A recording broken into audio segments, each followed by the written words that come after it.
Les traitements antirétroviraux qui empêchent la transmission du virus du sida chez les couples d'hommes, un robot dinosaure et une flotte de drones. Nous sommes le dimanche 5 mai, bonjour à tous, je suis David, voici votre concentré d'actualité scientifique sélectionné par Maxi-Science. La différence entre l'homme des cavernes et nous, c'est le résultat de la science. Et ce n'est pas une opinion, c'est de la science. Notre monde n'est pas si moche. L'Inde se prépare à un cyclone dévastateur. Près de 800 000 habitants ont été évacués dans une zone plus sûre. Les météorologues anticipent la vitesse du cyclone aux alentours de 200 km/h. Le cyclone sera capable de faire tomber les arbres, détruire les maisons et couper les communications. Des chercheurs ont conçu un robot dinosaure. Inspiré d'un squelette existant, les robots marchent sur un tapis roulant et c'est tout son squelette qui s'anime. L'objectif de l'expérience, évaluer comment les dinosaures ont par leur déplacement pu développer des ailes avant même de savoir voler. Les images du robot dinosaure sont à découvrir sur l'Instagram de Maxi-Science. La bonne nouvelle du jour nous vient de la revue scientifique de Lancet.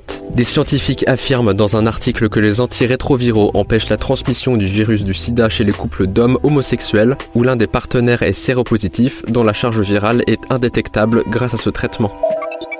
Préparer et accomplir un marathon augmenterait de 4 ans l'espérance de vie de nos artères. Après 6 mois d'entraînement chez un coureur novice, nos artères rajeunissent, ce qui réduirait de 10% la probabilité d'avoir une crise cardiaque. Alors, à vos baskets!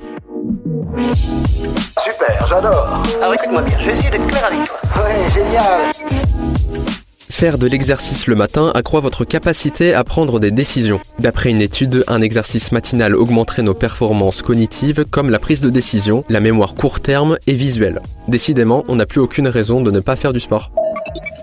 Une empreinte de pas humaine découverte au sud du Chili en 2011 a été datée de 15 600 ans, faisant d'elle la plus ancienne empreinte humaine jamais découverte en Amérique. Découverte sur le site Piloco, lieu réputé pour son abondance de fossiles liés à la période Pléistocène, l'empreinte serait celle du pied droit d'un adulte d'environ 70 kg qui marchait dans un sol à l'époque saturé en eau.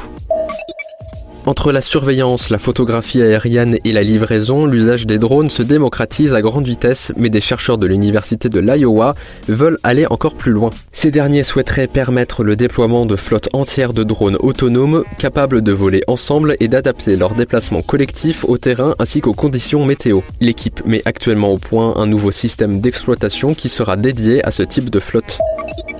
Une mystérieuse ancre de navire a été découverte par des plongeurs à 12 mètres de profondeur dans le golfe du Mexique. Datée du XVe siècle, elle aurait appartenu à l'un des 11 navires d'une expédition espagnole menée par Hernán Cortés. Les archéologues travaillent sur une reconstitution 3D de l'encre et envisagent de la remonter à la surface. Sous l'eau, les fouilles se poursuivront en vue de rechercher des traces d'épave du navire auquel était attachée l'encre.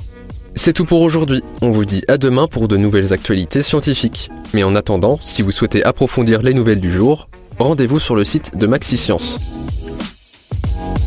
Voilà. Il ne reste plus qu'à vous remercier de votre attention. Au revoir.